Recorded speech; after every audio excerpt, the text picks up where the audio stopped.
That's right, brilliant. Tommy, how are you doing? Yeah, I'm doing fine, thanks a lot. Nice to hear from you, Callum. All right, let's I'll just start this recording. Okay, Tommy, let's just start. Okay, what? Tell me your story. What happened to you?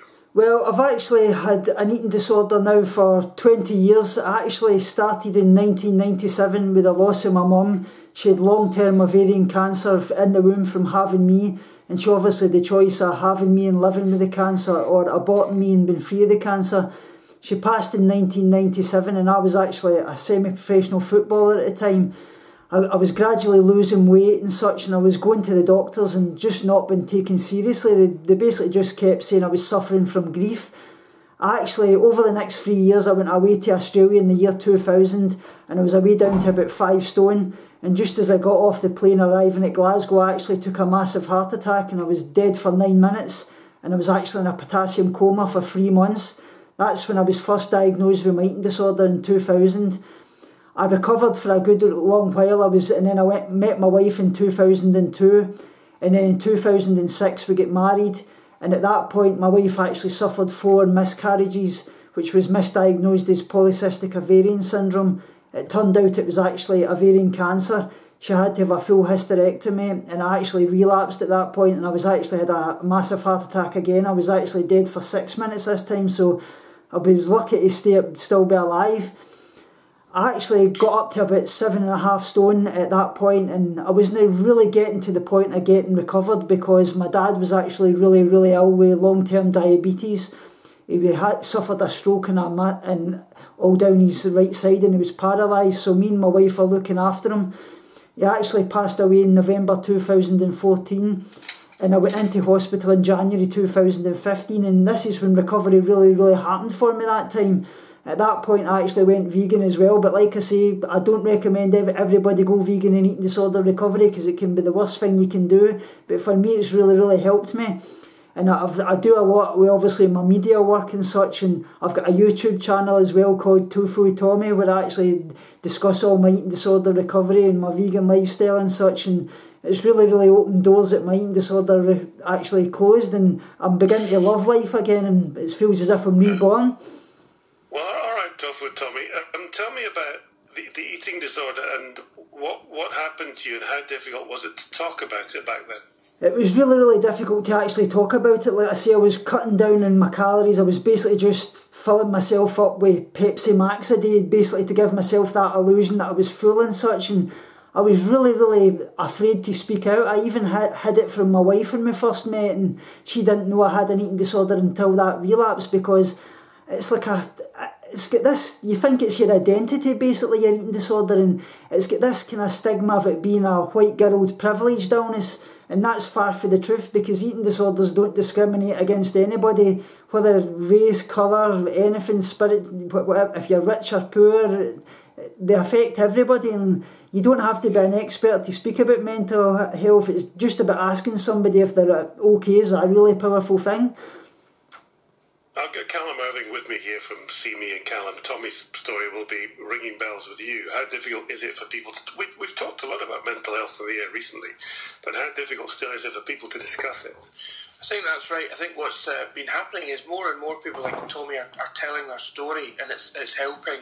And also there's lots of high profile people in public life are now celebrities, royalty, etc. are talking about mental health, are saying more now.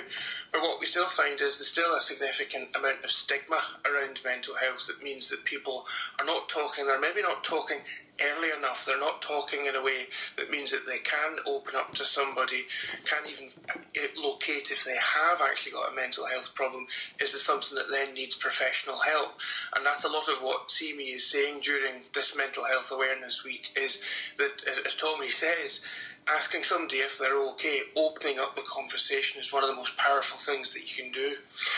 Tommy, just describe to listeners then, how difficult is it to start talking about it and find someone to say, look, I think, have I got an issue, can I just talk? Yeah, that's really, really hard. I say it's about speaking out to anybody you can trust, whether that be a family member, a friend. You can obviously go online and speak anonymously to things like B-eat in the UK, you've got See Me Scotland as well. It's about accepting you've got a problem, and part of the biggest issue is actually speaking out, because it's mental illness and especially eating disorders and especially thrive in secrecy, and it's about taking back that control. Like I say, mental health is a part of everyone's day-to-day life, affects all of us, but there's still this big stigma around it, and to tackle this, people need to understand that it's basically okay to not be okay, and that you can talk about it, and you need to obviously change the culture around mental health so people with mental health problems can actually feel confident enough to actually speak out without fear of actually being discriminated or stigmatised against. I'm just interested in your story too, because you got so bad with your eating disorder, you had a couple of heart attacks, you've got permanent damage to some of your internal organs and permanent damage to nerves, so you can't work? Yes, that's correct. I've actually got a lot of damage done to my heart, and I've actually got no feeling below the left knee, so I've got a dropped left foot and sciatic nerve damage, and I'm basically disabled for the rest of my life, but I can still do a lot in life again. I'm enjoying life with my wife and such, and obviously doing a lot with my media work, so that I've got a lot of motivation in life, but let's say I can't obviously work, so that's what I want to say. Eating disorders should never be glamorised. They can actually take your life, and luckily enough I'm still here to be able to share my story, and if it helps one person, means the world to me.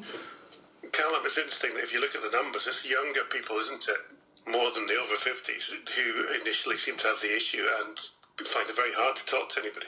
I think that's probably right in some ways, but then again, I think there's a lot of hidden statistics around this, and that's part of the concern. So we spend a lot of time talking about. We have a lot of work with young people to talk about educating young people about about their mental well-being and their mental health. Because when you understand what's going on for you, then you might be able to address, to seek the help and to try and understand that something might be wrong, and to have those early conversations that might start to help. I mean, I think Tommy's story is really interesting. I think sometimes later in life it is probably a bit harder to open up. Tommy, I'm guessing, is probably from a similar generation to me, where we didn't talk talk about what was going on for us, we didn't talk about how we feel, and I think we're starting to come out of that now, but there's still an awful long way to go. Tommy, last word to you, then a word to Callum. For people listening, what are the alarm bells that you should be aware of that mean you should try to find somebody to talk to? Well, especially with eating disorders and things like that, obviously if you're starting to cut down on your calories, you're hiding yourself away from people because you start to isolate yourself. That's one of the big signs that obviously you've got an eating disorder, and obviously over-exercise as well. Like I say, just try to encourage them to speak out, and just let them know that you're there for them, and basically just let them know that there's somebody there, and that's the biggest thing, is just asking them if they're okay and being there for them. Callum, for somebody listening, what are the internal alarm bells, and what do you need to do? I think it's very hard, because each different form of mental problem is going to be very different, so it's very difficult to say exactly what those internal alarm bells are. That's why we spend a lot of time, and Tommy's touched on it, on saying to other people, looking out for changes in behaviour, asking somebody if they're okay, if you've got any concerns. Those are the most important things you can do. It's about those who are closest to you thinking about how they can help. Okay, thank you both. That was very interesting. Thank you. Tommy, good luck with it. I'll have a look at your YouTube channel. Thanks very much, and it's been a pleasure. Good on you. Bye. Bye.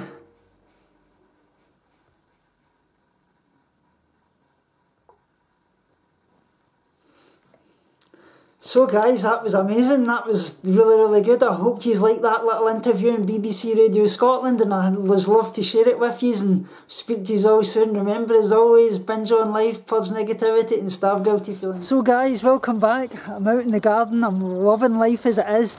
It's obviously Mental Health Awareness Week. I'll actually be showing you the BBC Radio interview that I actually done. I'll post this up on my channel. I've actually just had my eating disorder nursing. I've actually gained again. I've gained 0.8, so I'm now up to 53.2 kilograms. Absolutely amazing, guys.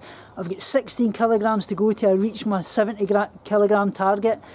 But yeah, I'll keep trucking on, guys. It's absolutely amazing. I love you guys so much. Really appreciate all your love and support.